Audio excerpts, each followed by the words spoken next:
मंजिल उन्हीं को मिलती है जिनके सपनों में जान होती है। मंजिल उन्हीं को मिलती है जिनके सपनों में जान होती है। पंख से कुछ नहीं होता दोस्तों, हौसलों से उड़ान होती है। नमस्कार दोस्तों, मैं ऋषु कुमार आपके अपने YouTube channel RK future plus में फिर से स्वागत है। तो आज मैं आप लोग के सामने एक नया टॉपिक रेशियो लेकर के उपस्थित हुआ हूँ। इसके पहले मैंने एक वीडियो अपलोड किया था जिसमें नंबर ऑफ यूनिट का था। तो ये वीडियो अगर आप लोग नहीं देखे हैं तो डिस्क्रिप्शन में लिंक दिया हुआ है, आप जा कर के वहाँ से देख लें और कमेंट करें। अगर आप लोग का डिमांड हो तो हम नंबर ऑफ यूनिट का पार्ट 2 जल्द लेकर के आएंगे। तो आज का टॉपिक है रेशियो। रेशियो आज का टॉपिक है। रेशियो को बोलेंगे अनुपात। सबसे पहले हम अनुपात का डिफिनेशन जानेंगे कि अनुपात होता क्या है।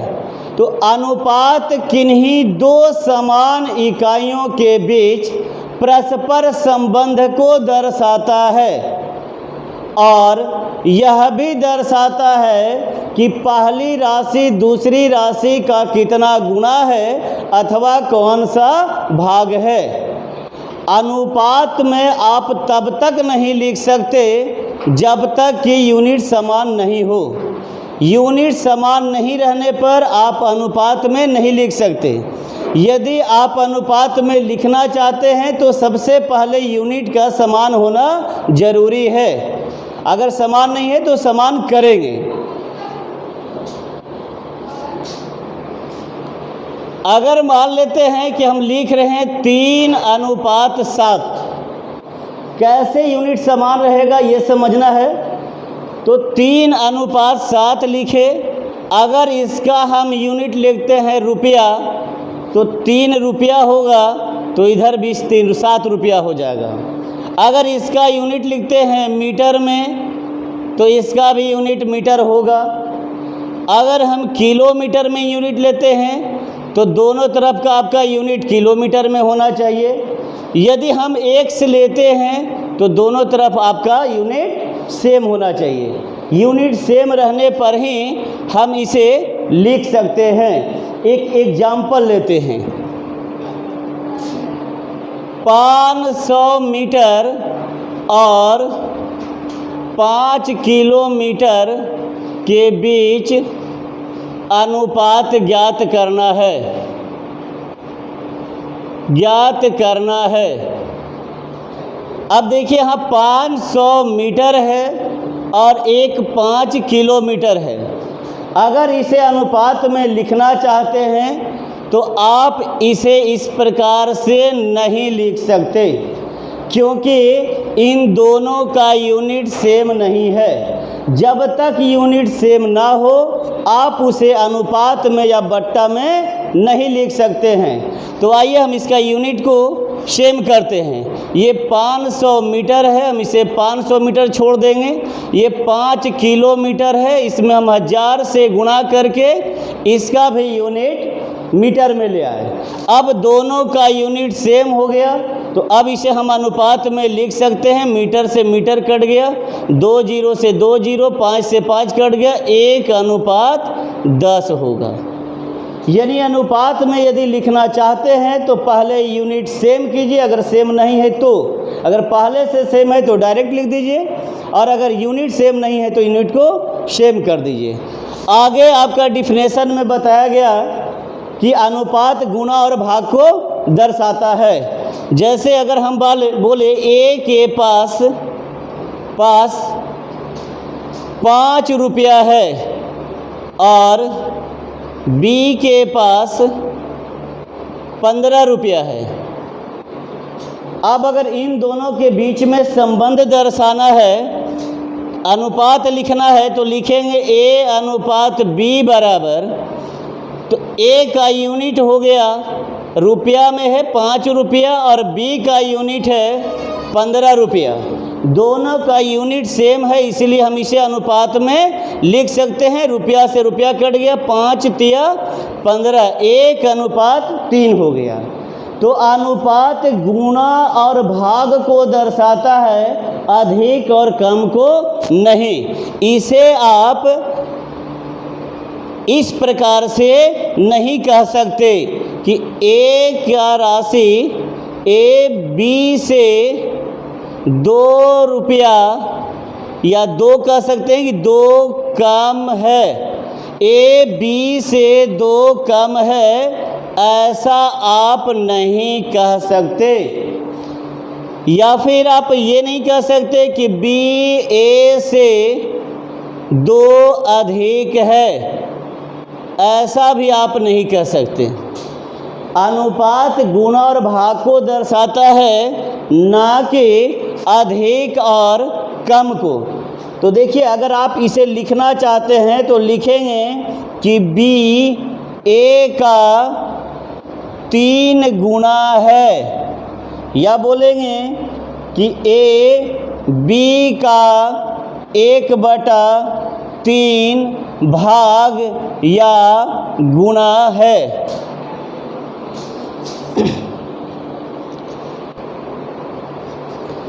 तो चलिए आगे बढ़ते हैं, और अब जो है से आपके पूरे अर्थमेटिक में यूज होने वाले जो कॉन्सेप्ट है यहाँ से शुरुआत करते हैं। आज रेशियो का पार्ट 1 होगा, जो योगफल और अंतर पर आधारित होगा, जो एग्जाम्पल के माध्यम से समझते हैं। योगफल और अंतर पर आधारित प्रश्न को देखेंगे। योगफल और अंतर पर आधारित प्रश्न क्या होता है?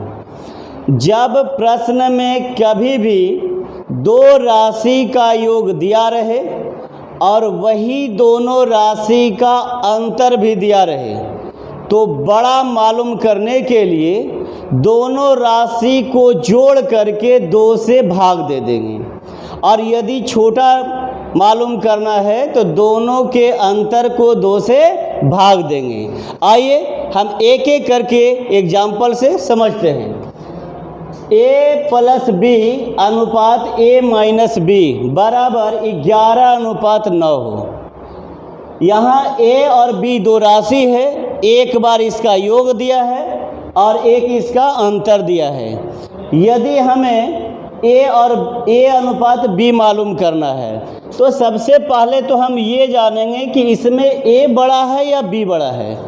तो यहाँ देखिए a + b का मान 11 है, तो a + b का मान 11 है। यहाँ से आप ये नहीं कह सकते कि बड़ा a है या b है। हो सकता है कि ये 1 दिया होगा और b 10 दिया होगा, योगफल 11 हो गया, या एक 5 दिया होगा और एक 6 दिया होगा, योगफल 11 हो गया होगा। लेकिन यहाँ से हम अंतर से पता कर सकते हैं। a - b का मान 9 है। इसका अर्थ ये हुआ कि a में से b घटाने पर a के पास 9 शेष बच जाता है। तो a बड़ा हुआ और b छोटा हुआ। तो बड़ा मालूम करना है तो दोनों को जोड़ करके 2 से भागा। 11 और 9 20/2 10। अब b का मान लिखना है तो दोनों का अंतर 11 में से 9 गया, 2/2 1 हो गया। आइए दूसरा एग्जाम्पल। 2 संख्याओं का योग 40 है। a + b बराबर 40। अब कहता है कि अंतर 4 है, a - b बराबर 4। तो कहता है इन संख्याओं का अनुपात पता करें, यानी a अनुपात b आपसे पूछा जा रहा है। तो 2 राशि का योग दिया है और वही दोनों राशि का अंतर भी दिया है।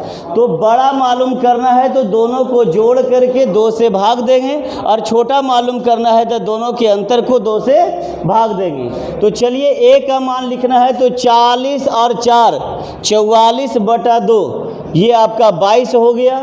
b का मान लिखना है, दोनों का अंतर लेंगे, 40 - 4 36/2, ये 18 हो गया। कटता है तो समान अंक से काट देंगे, 2 × 9 18 और 11 × 2 22। इसका अनुपात आ गया 11:9। आइए तीसरा क्वेश्चन पर। दो धनात्मक पूर्णांक संख्याओं का योग 30 है। a प्लस b का मान 30 है और अंतर 6 है। a माइनस b, इसका अंतर 6 है। अब कहता है उसका गुणन ज्ञात करें। गुणन अर्थात मल्टीपल ज्ञात करना है a और b का। तो a गुणा हम b लिख दिए। अब हमको लिखना है a का मान, तो a बड़ा है, इसीलिए दोनों राशि को जोड़ करके 30 और 6, 36/2 ये 18 हो गया। और b का मान 30 माइनस 6, 30 माइनस 6 24 हो गया। और ये 24/2 12। अब गुणा कर देंगे, 18 दूना 36, 3 18 और 3 21, 216। चलिए आगे एग्जाम्पल की ओर बढ़ते हैं। आइए क्वेश्चन नंबर 4 को सॉल्व करते हैं। दो संख्याओं का योग 16 है। a प्लस b बराबर 16 तथा उनका अंतर 2 है। a माइनस b बराबर 2। तो दोनों संख्याओं का गुणनफल क्या होगा? a गुणा b का मान पूछा जा रहा है।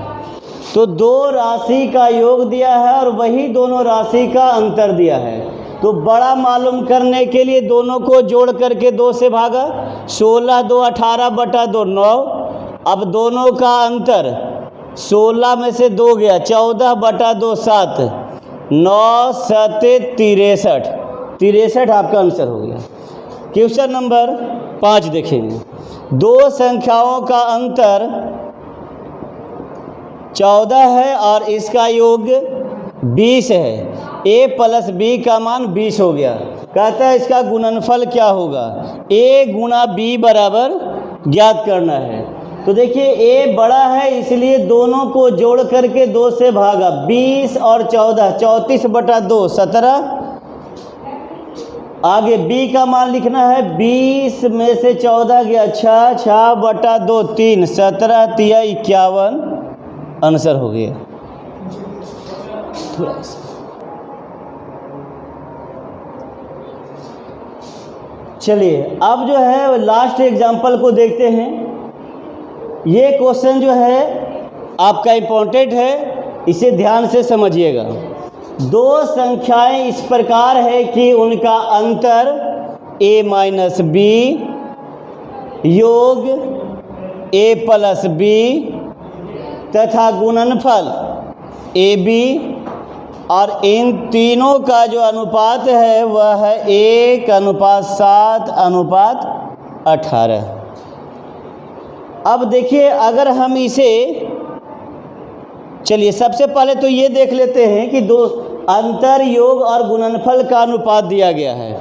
इसे हम निश्चित कर देते हैं। निश्चित कर दिए, सभी में k से गुणा कर दिए। तो अब a माइनस b का मान 1 के आ गया, a प्लस b का मान 7 के और a गुणा b का मान 18 के हो गया। अब अगर हम अभी गुणनफल को छोड़ दें तो पता चला कि a माइनस b का मान दिया है और वही दोनों का योग का भी मान दिया है। तो यहाँ से बड़ा मालूम करने के लिए ये दोनों का गुणनफल है, तो ये प्रश्न के हिसाब से गुणनफल है a गुणा b। अब जो है यही दोनों राशि का अपने अनुसार गुणनफल ज्ञात कर लेते हैं। तो यहाँ देखिए a गुणा b, अगर ये हमारे अनुसार गुणनफल हो और ये प्रश्न के हिसाब से गुणनफल दोनों का है, तो a और b का ये भी गुणनफल और ये भी है a और b का गुणनफल, तो इसे हम क्या कर देंगे? दोनों एक ही है इसलिए बराबर कर दिए। अब देखिए a माइनस b का मान 1 यानी अंतर दिया है और योग दिया है। तो बड़ा मालूम करने के लिए दोनों को जोड़ करके तो k और 7k ये हो गया आपका 8k और 2 से डिवाइड कर दिए तो ये आपका आ जाएगा 4k। गुणा का चिन्ह है, गुणा का चिन्ह दे दिए। अब यहाँ से अंतर लिखेंगे, 7k में से 1k चला गया, 6k/2 तो ये आपका हो गया 3k। ये हमारे हिसाब से गुणनफल और प्रश्न के हिसाब से गुणनफल दिया है 18k। देखिए k से k कट गया, 3 6 का 18, 2 दूना 4 और 2 तिया 6। तो यहाँ से k का मान निकल कर के आया है 3/2। 3/2।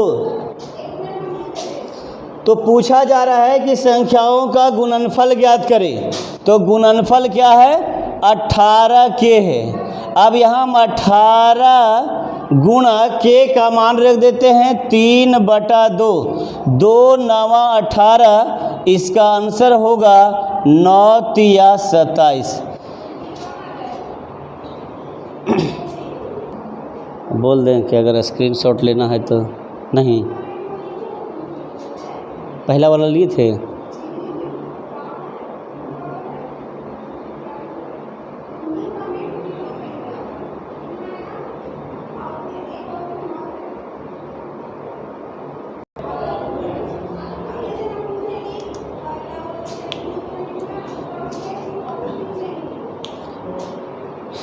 वीडियो को अंत तक देखें और यदि वीडियो अच्छा लगे तो लाइक करें, सब्सक्राइब करें और अपने दोस्तों के साथ शेयर करें।